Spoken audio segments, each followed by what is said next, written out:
Today here on Unfiltered Makeup, we are continuing our quest for the best drugstore foundation that is cruelty-free and vegan. So let's do a quick recap of what foundations we've tried so far. So far, the number one foundation is the LA Girl Pro Matte HD Longwear Foundation. That's in first place. In second place, we have the ColourPop Pretty Fresh Hyaluronic Hydrating Foundation. And in third place, we have Revolution Conceal and Define Full Coverage Foundation. I will link the other review videos below so you can check those out if you're interested. But today, we are putting to the test the Essence Keep Me Covered Foundation. So this is supposed to be long-lasting and transfer-proof and waterproof, which are some pretty high promises.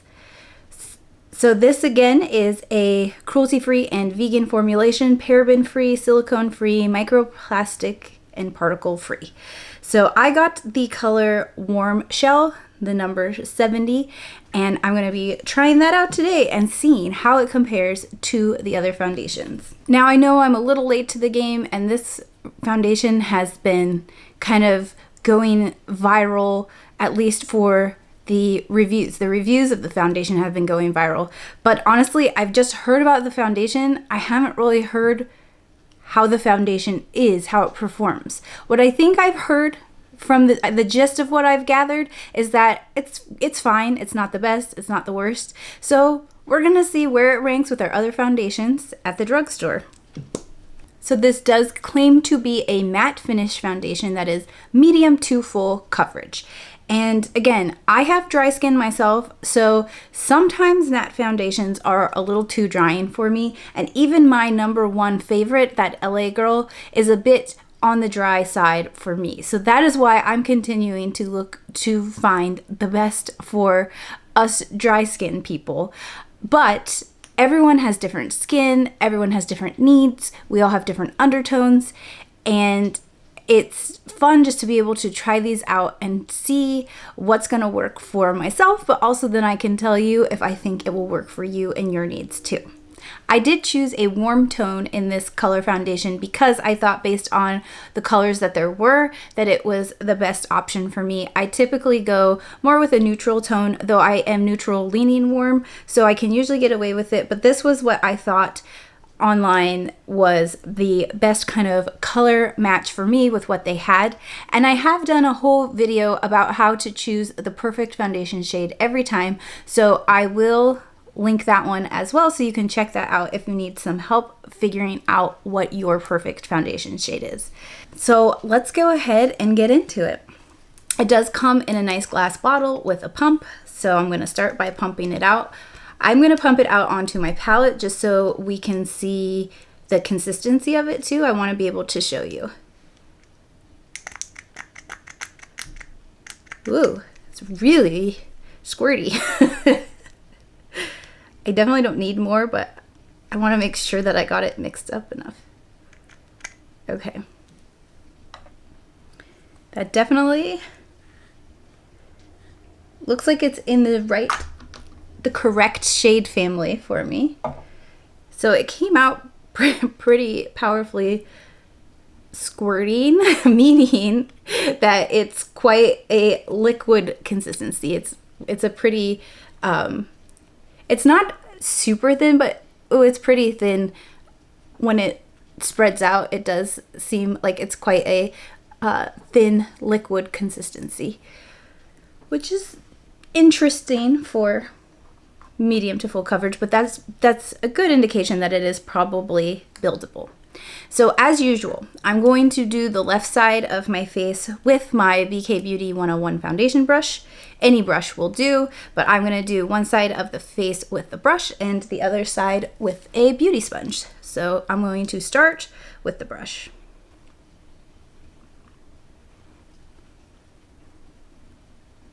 I'm not sure if it's scented or it just has a scent, but it almost has kind of a soap, like clean soap smelling fragrance. It's not unpleasant and it's not strong, but it is noticeable. Right off of the bat, just on first application there, I did notice that it blended out nicely. The color is pretty close. It maybe has the tiniest bit of extra warmth that I don't need, but it's pretty close. It's not too bad.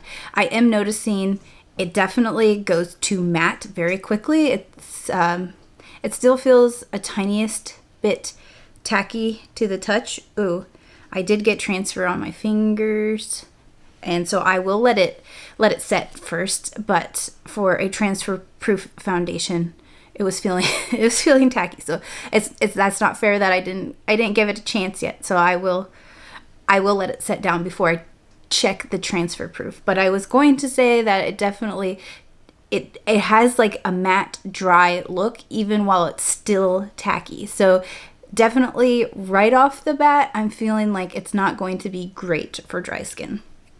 It's already looking a bit dry around my mouth, around the lines there too. So I'm going to go ahead and switch to the Beauty Blender to apply the other side, or makeup sponge. It's not a Beauty Blender. And this is damp, and I'm just going to see how it goes on with the sponge. I did get the more fuller coverage with the brush than with the sponge, which is absolutely typical, but I can see how you can get a little more coverage, and I'm going to test it and see if I can build up a little bit more coverage. I will say it does have, for being a matte finish, it does still have a bit of luminosity. I don't have a primer on underneath it or anything, just my normal skincare stuff. But it's not that it's like a luminous finish and a matte finish. It's just almost like it's still still kind of glowy and dry at the same time. So far, it's not wowing me. I am able to build a little more coverage when I add a little more product, but it's not looking very great when it's building. It's already starting to sort of, I wouldn't say go as far as saying caking up, but it's definitely becoming less and less skin-like looking, not as natural. All right, I'll come in a little closer. Again, this is the brush side and this is the sponge side. You can see I don't have the most coverage on this side with the sponge, and it's a bit patchier. And then on this side, I'm already having a lot of settling and dryness and kind of bunching already. And I'm gonna give it a minute to set down so that I can test its transfer proof claims. As I wait for it to set down a little more so I can make sure and see how it dries and if it starts to oxidize or anything, I am going to go ahead and test out the concealer as well. That is also the Keep Me Covered line from Essence. I purchased this at the same time, but I haven't tried this either, and I got this in the shade 40 Shell. So if this is more of a neutral undertone, because you can really tell, at least in person, when you hold them side by side. Here's the difference. So you can see the orangeness to the foundation, and then there's definitely more of a neutral undertone to the concealer. So that's typically more of what I go for, but I don't remember specifically why I chose that color. It could be that's what was available, or that was the closest one. So sometimes foundation and concealer ranges, sometimes they match and sometimes they don't. So let's test this and see. But it's a good thing. It's okay to use the more neutral concealer with the foundation, and especially I can perhaps even mix them together to get that better color match too. So we've got just your typical doe foot applicator. Looks good. I'm gonna go ahead and give it a try. So it's not reading super neutral. So just putting it on my face at first, I feel like it's leaning more towards a cool tone than natural, actually, which might still work as a under eye concealer to kind of counteract any sort of discoloration and darkness under the eye. But yeah, I'm surprised. It looks lighter to me in the tube than on when it comes out. And it's also a very thin consistency. So it's feeling pretty liquidy. So I'm going to let it set up for a second before I blend it in. And then I'm going to continue to use the brush on the side of my face and the sponge on the side of my face to blend it.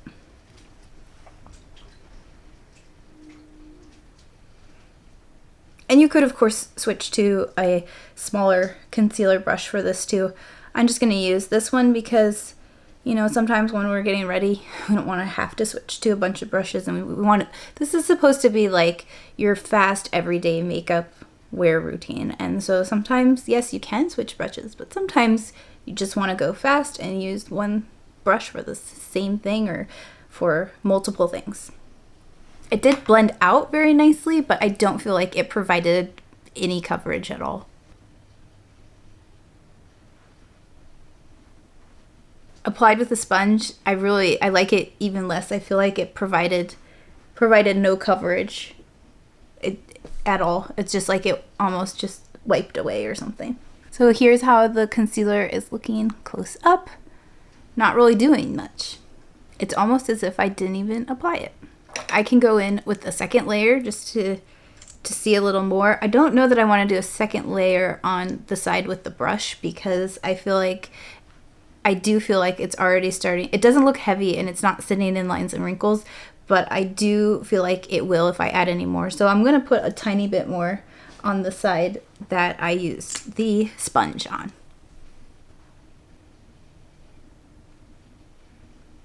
I don't know.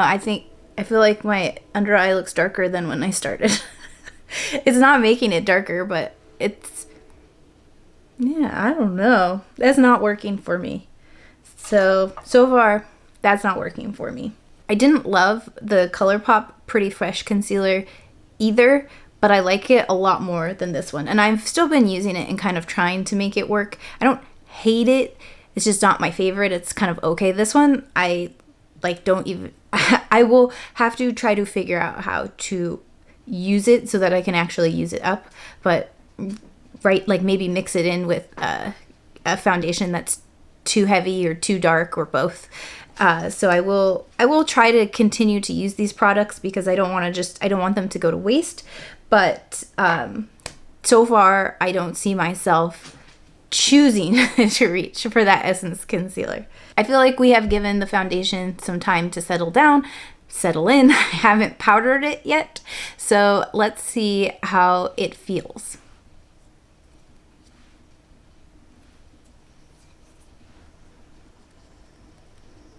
It does feel like it's set down with, it's almost turned more to like a powder, but my skin doesn't feel dry, which is nice.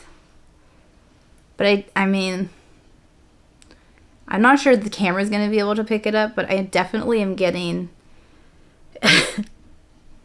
I'm definitely getting transfer onto my fingers. It's not a lot, but it's not a lot, but it's there. It is making some transfer.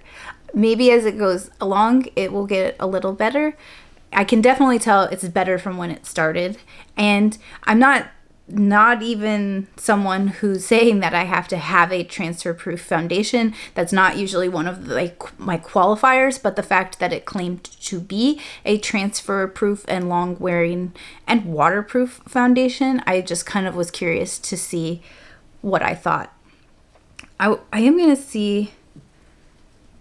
So I always keep a makeup eraser on my station so I can wipe up anything, so I don't use paper towels or makeup wipes or things like that. I'm trying to be very conscious of reusing and not wasting. So I have a makeup eraser here, and I did get I've already wiped makeup on it, on the foundation, but I did get the new, well, I don't know if they're new. They're new to me, the Barbie set, the Barbie themed makeup erasers, and they're very cute. If you're into Barbie, they're very cute.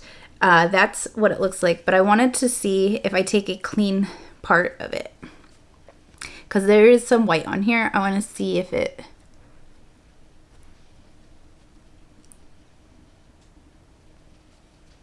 Not noticeably. It's not noticeably. Yeah, it's not noticeably leaving any marks on the makeup eraser when I touch it to my skin. So maybe that's what it is saying by transfer proof. So, okay, that's how it's looking so far. I'm going to go ahead and apply the rest of my makeup. I'll come back later and check in and let you know what I'm thinking as we go throughout the day.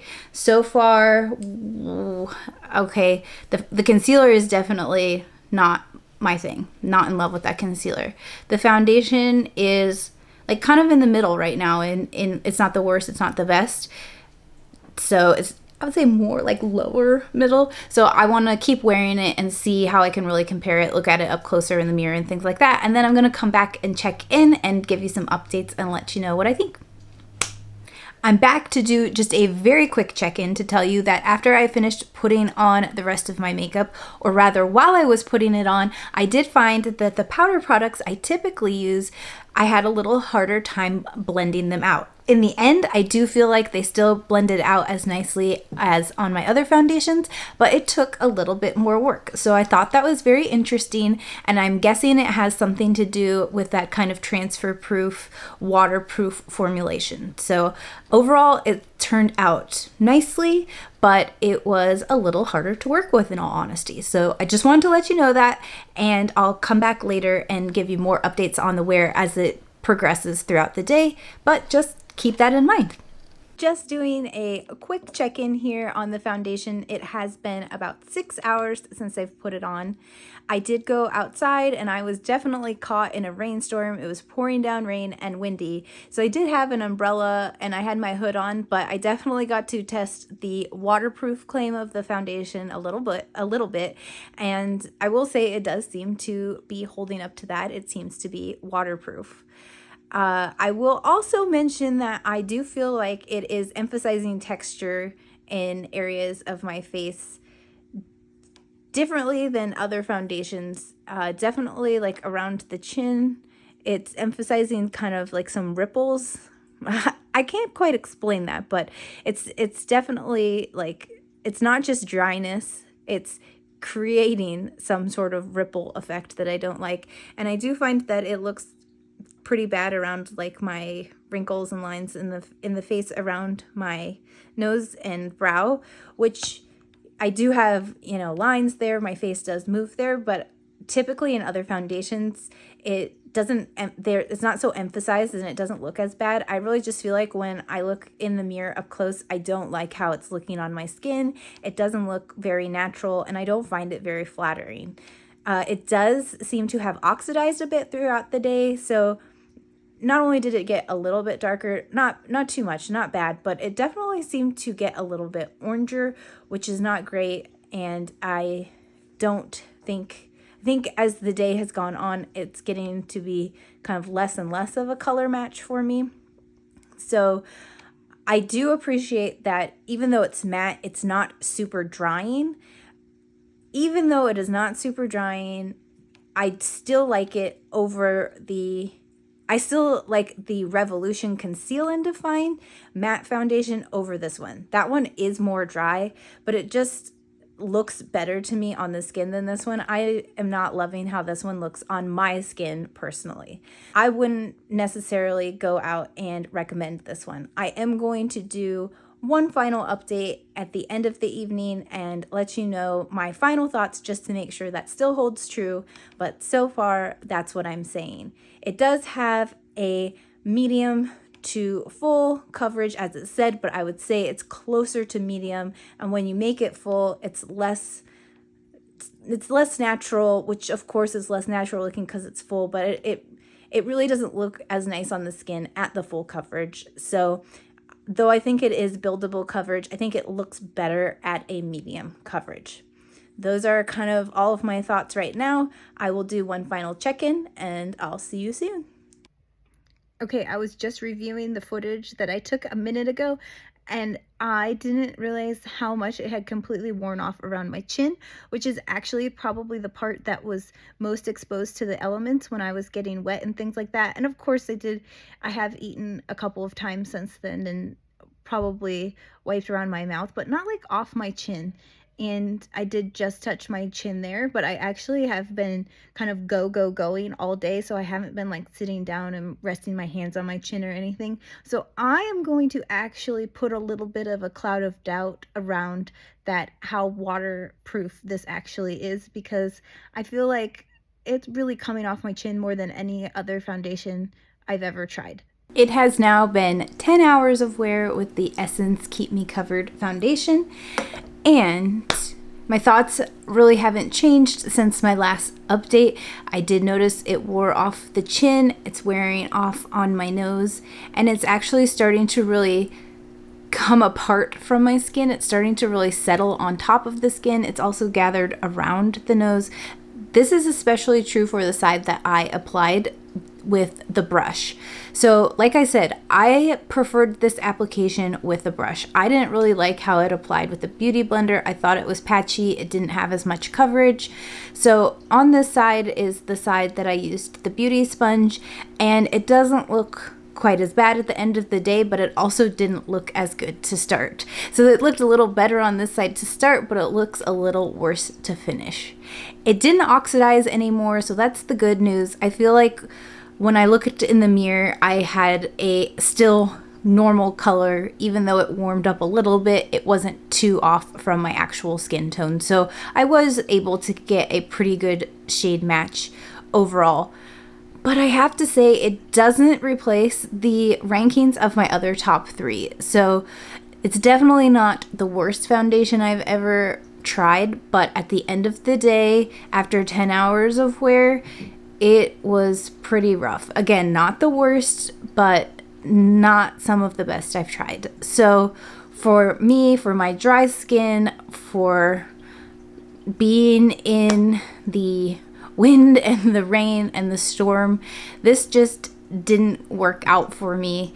But let me know in the comments below if you've tried it and what you think. I would love to know your thoughts.